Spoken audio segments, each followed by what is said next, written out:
நண்பர்களுக்கு வணக்கம். நான் இப்போ ஒரு கடவுள் பாதி மிருகம் பாதி கலந்து செய்த கலவை நான் அப்படின்னு சொல்லி ஒரு கமலஹாசன் பாடலை நம்ம கேள்விப்பட்டிருப்போம். அதே மாதிரிதான் எப்படி கடவுள் பாதி மனிதன் மிருகம் பாதியோ அதே மாதிரி எல்லா பொருளுக்குள்ளும் கிறிஸ்டலைன் ரீஜன், அமார்பஸ் ரீஜன் அப்படின்னு 2 ரீஜன் இருக்கு. இது ஏன் கடவுள் மிருகம் இதை ரெண்டத்தோட ஒப்பிடுறேன் அப்படின்னு பாத்தீங்கன்னா, கிறிஸ்டலைன்ங்கிறது நேர்மறை ஆற்றலை ஈர்க்கக்கூடியதாகவும் வழிபாட்டுக்குரியதாகவும் தெய்வங்களுக்கு மிகவும் உகந்ததான பொருளாகவும் நம்ம மதங்கள் மேற்கோள் காட்டும். ஃபார் எக்ஸாம்பிள் கற்பூரம், அதுக்கப்புறம் படிகாரம், கல் உப்பு, பச்சை கற்பூரம், இந்த மாதிரியான கிறிஸ்டலைன் பொருட்கள் பார்த்தீங்கன்னா வழிபாட்டுக்கு மெயினாக பயன்படுத்துறாங்க. அமார்பஸ்ங்கிறது அதுக்கு ஆப்போசிட் ஆனது. அதனாலதான் கடவுள் பாதி மிருகம் பாதி கலந்து செய்த கலவை தான்.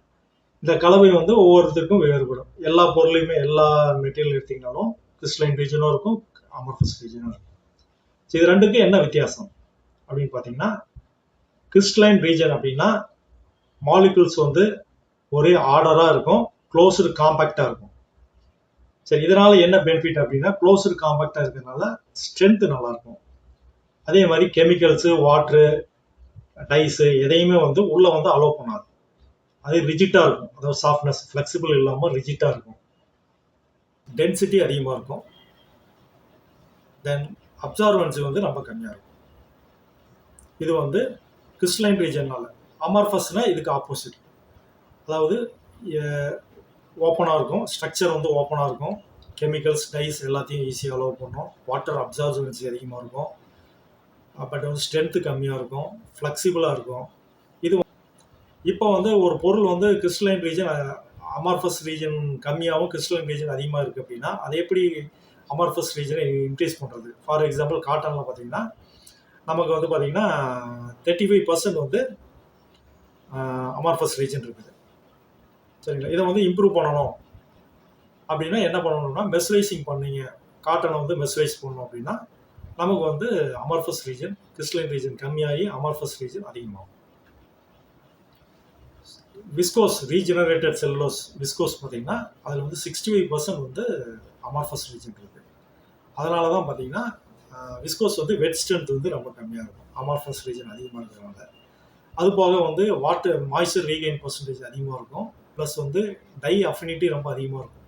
ஏன்னா டைஸ், கெமிக்கல்ஸ் எல்லாத்தையுமே வேகமாக அது போர்ஸ், அதாவது மாலிகுல்ஸ் நிறைய கேப் இருக்கிறதுனால எல்லாம் போய் ஈஸியாக ஏறும். அதனால் டையிங்லேயும் நமக்கு பேச்சஸ், லெவல்னஸ் ப்ராப்ளம் இதெல்லாம் அதிகமாக இந்த செல்லுலோசிக் இது ரீஜெனரேட்டட் செல்லுலோஸ் விஸ்கோஸில் வர்றதுக்கு காரணம் இதுதான். அதே மாதிரி பார்த்தீங்கன்னா சிந்தட்டிக் ஃபைபர்ஸில் பார்த்தீங்கன்னா நைலானில் 35% அமார்பஸ் ரீஜன் இருக்குது, அக்ரிலிக் இதுலேயும் அமார்பஸ் ரீஜன் இருக்குது. ஆனால் பாலிஸ்டரில் பார்த்தீங்கன்னா ரொம்ப கம்மியான அமார்பஸ் ரீஜன் இருக்கிறதுனால பாலிஸ்டர் நான் ரியாக்டிவாக இருக்கும். அதாவது எந்த ஒரு டைஸ் கூடயும் ரியாக்ட் பண்ண முடியாது. ஏன்னா அது வாட்டரையே உள்ள அலோவ் பண்ணாது. அதிகமான 85 to 90% கிறிஸ்டலைன் ரீஜன் இருக்கிறதுனால வாட்டர், கெமிக்கல், டைஸ் எதையுமே உள்ள அலோவ் பண்ணாது.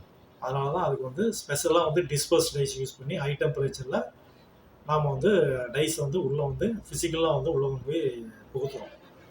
பட் நைலான், அக்ரிலிக் இதெல்லாம் பொறுத்த வரைக்கும் 35 to 40% நமக்கு அமார்பஸ் ரீஜன் இருக்கிறதுனால நாம் அதை கெமிக்கல் பாண்டிங்லேயே டைஸ் வச்சு நம்ம ட்ரீட் பண்ணுறோம்.